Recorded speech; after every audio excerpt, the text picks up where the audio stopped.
Olá, semioticistas. Nós seguimos tratando dos efeitos de realidade e de referente.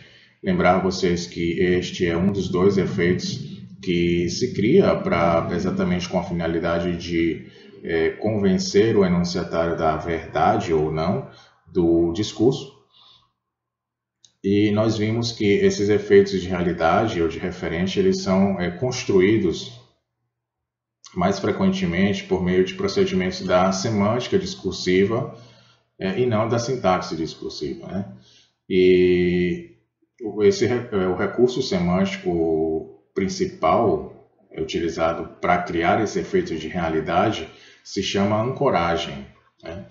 E hoje nós vamos ver que a ancoragem actancial, a ancoragem temporal, a ancoragem espacial e a delegação interna de voz são dois dos procedimentos de obtenção da ilusão de referente e de realidade.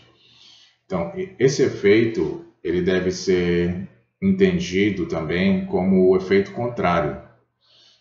O efeito contrário de irrealidade ou de ficção, de ilusão de que tudo é imaginação ou mesmo de que não existe o real, a não ser como criação do discurso. Daí a fórmula clássica, que iniciam as clássicas narrativas, aquela expressão linguística clássica, abre aspas, era uma vez, fecha aspas. Essa fórmula que prende a história no tempo imaginário da fantasia. E o Não Era Uma Vez, o título de um livro infantil de Marcos Reis. Esse fragmento ilustra aquilo do qual nós estamos tratando. Esse fragmento desse livro de Marcos Reis diz assim: Não era uma vez uma cachorrinha. Dissemos que não era uma vez porque, antigamente, todas as histórias começavam assim. Era uma vez. Esta, a que vamos contar, não é uma história de antigamente. É de agora. E nem é uma história, pensando bem. Pois tudo isso aconteceu mesmo. Não foi imaginação. Daí esse começo diferente. Não era uma vez. Então vejam que os efeitos de sentido, de enunciação e de realidade e os mecanismos discursivos que os produzem foram ilustrados com textos verbais, né? Vejam que nesse texto o enunciador, para convencer o seu enunciatário, o narrador, para convencer o seu narratário da verdade do texto, ele se utiliza desse recurso de dizer não era uma vez, pois o que ele quer dizer é que de fato isso aconteceu, por isso é que ele utilizou a expressão não era uma vez.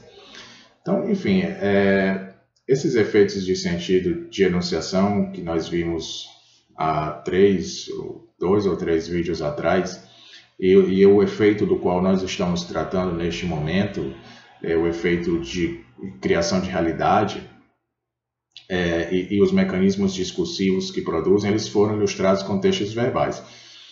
Mas assim, outros sistemas de significação poderiam ter sido escolhidos, porque as ilusões elas não são apenas da escrita ou da fala, mas elas se fabricam com idêntica finalidade e com procedimentos semelhantes em outras linguagens semióticas, na pintura, nos quadrinhos ou na dança. Também nessas linguagens semióticas também se podem criar efeitos de realidade ou efeitos de proximidade ou efeitos de sentido da enunciação. Que se pense nas diferentes projeções da enunciação e nos efeitos obtidos ao se examinarem a perspectiva e a ocupação do espaço, na pintura, a focalização e o posicionamento da câmera, por exemplo, no cinema, os jogos de luz e a utilização do palco, por exemplo, no teatro, e assim por diante. São todos recursos cujo objetivo é criar essa ilusão de realidade. Então, a focalização e o posicionamento da câmera, por exemplo, no cinema, cria esse efeito de realidade. Na pintura, a perspectiva e a ocupação do espaço também cria esse efeito de realidade. Ou não.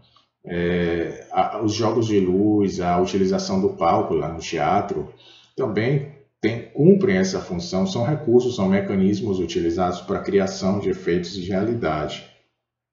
Na clássica obra de Velázquez, titulada As Meninas, aquela pintura clássica, se exemplificam procedimentos de ancoragem histórica, ou seja, o reconhecimento do pintor, de seu ateliê ou de pessoas da corte, é um efeito de referente que conduz o destinatário à aceitação dos valores que se procura passar. E tarefa imprescindível é hoje o estudo comparativo da sintaxe discursiva nos diferentes sistemas de significação. Então, gente, para concluir sobre esses estudos da projeção da enunciação, observe-se que é necessário examinar os efeitos de sentido do discurso e os procedimentos utilizados na produção do discurso. Ou seja, não basta reconhecer que este é um discurso em primeira pessoa, mas é preciso, pela análise completa do texto, explicar as razões dessa escolha e quais os efeitos que, com essa opção, se obtêm. Da mesma forma, não é suficiente para a semiótica assinalar vagamente que o discurso cria ilusões de objetividade ou de realidade sem mostrar com quais procedimentos discursivos esses efeitos de realidade foram conseguidos. Então, a relação entre os procedimentos discursivos e os efeitos de sentido depende de cada discurso e dos laços que se estabelecem entre os elementos internos e externos responsáveis para a sua construção.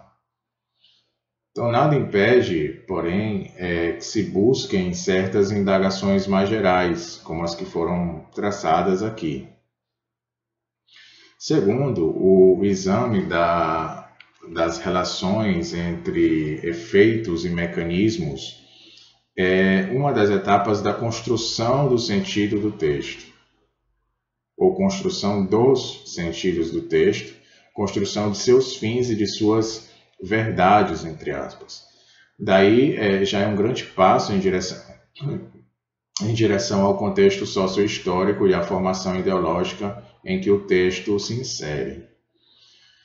E, finalmente, com relação ainda a esses efeitos de realidade ou efeitos de referente, dizer que o estudo das projeções da enunciação permite analisar o discurso como objeto produzido por um sujeito que procura construir seu objeto discursivo e atingir um certo fim.